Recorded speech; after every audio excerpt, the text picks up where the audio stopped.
Mr. President, the gentleman from Nueva Ecija and Bicol region, Senator Robin Hood Padilla, is seeking the floor. I move that he be recognized, Mr. President. You're recognized, Brother Robin. Assalamualaikum, and thank you for coming in a very beautiful barong today. Maraming salamat po, Ginoong Pangulo. Walaikum salam. Ako po ay nandito sa inyo pong harapan.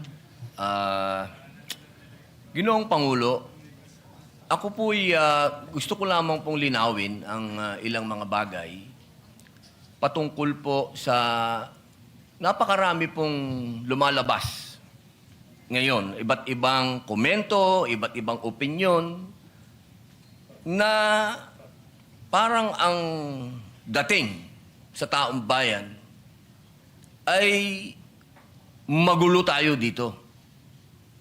Yun po ay hindi magandang impresyon. Sapagkat yung pong nangyari na ang ating mahal na kasama, Senator De La Rosa, noong siya po ay lumabas dito sa atin, malinaw na po na merong warrant of arrest galing sa ICC. Kung nung mga panahon po dati ay kine-question siya, tinatanong siya kung bakit siya nagtago, ngayon po ay wala ng question. Ako po ay nagsasalita bilang isang artista.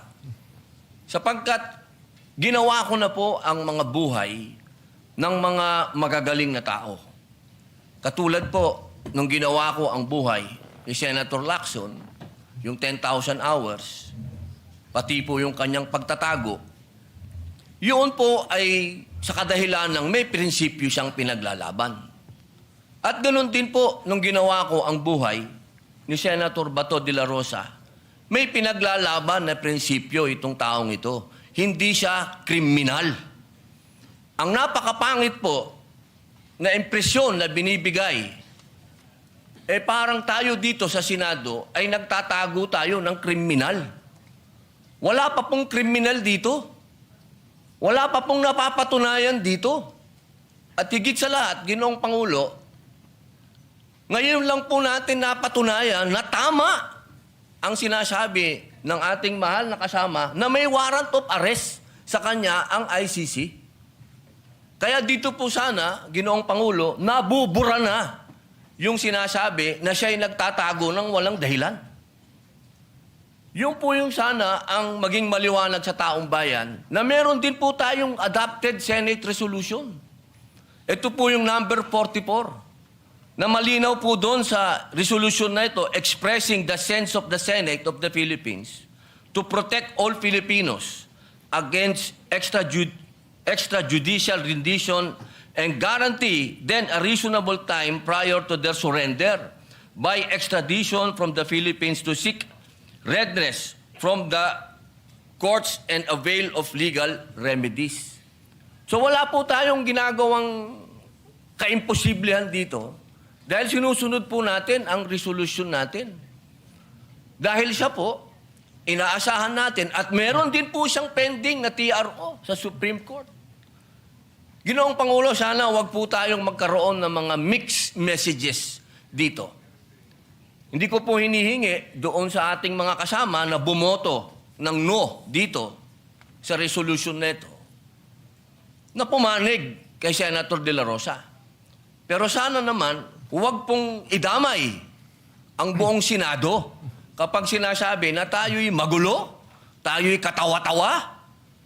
Dahil tayo naman po ay nasa katwiran. Kung hindi tayo nagkakaintindihan sa katwiran, huwag tayong magsiraan. Dahil tayo naman po, sumusuporta kapag tama naman at hindi naman patungkol sa ating bulwagan. Pero pagkatungkol sa ating bulwagan na ang pinag-uusapan, huwag po sana tayong magsiraan. Ito pong pagkakataon nito, Ginoong Pangulo, sana'y maging masaya tayo na nandito na ang ating kasama. Na kahit pinaghahabol, diyan, ay pumunta dito at ipinakitang siya ay isang senador. Nung siya ay wala dito, hinahanap. Nung dumating, tatanungin natin, bakit siya nandito? Pambihirang buhay ito. Sana, mga mahal kong kasama, bagamat tayo ay magkakaiba ng kulay sa politika, pagdating dito sa ating bulwagan, proteksyonan natin ang Senado. Hindi dapat pinapayagan natin sa labas ng gate natin, may nagche-checkpoint. Ginoong Pangulo, maraming salamat po. Wala kaming tulog. Pasensya na kayo. I will refer the manifestation of the Honorable Senator Robin to the Padilla to the Committee on Rules and Public Order. But before that, may I make 3 points of information for all of us.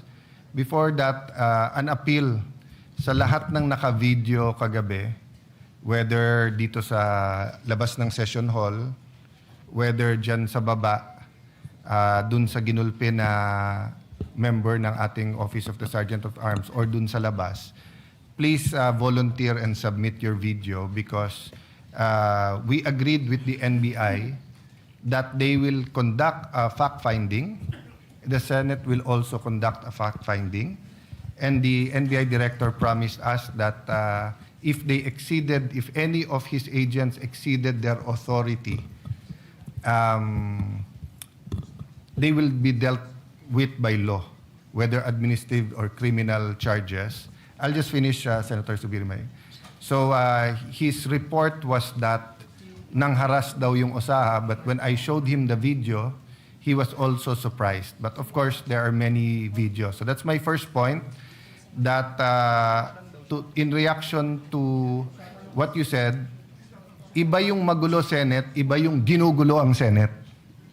Di ba? Kahit sinong tahimik, pag ginulo, magmumukhang magulo. But today shows you na walang gulo. Number 3, I think that is the inherent weakness of social media versus news.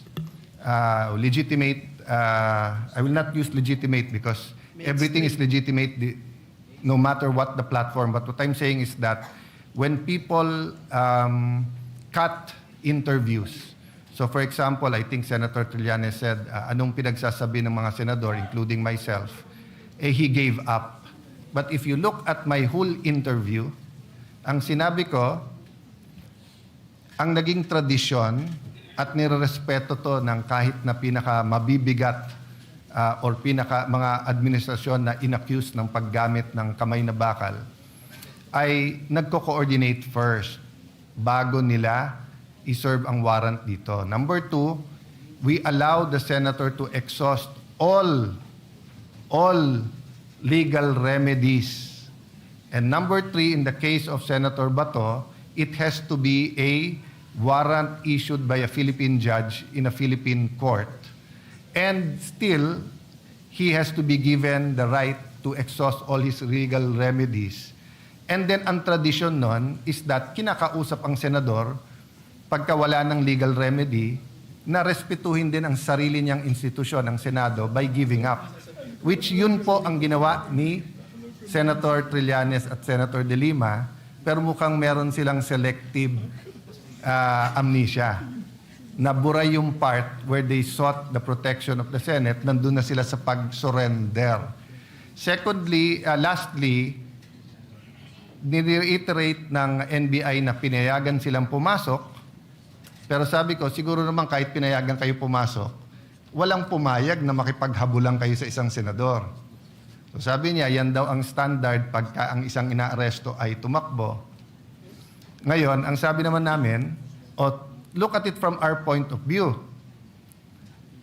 May session, we were in session, alam niyong kailangan yung boto niya, tapos hahabulin niyo para hindi makapasok ng session.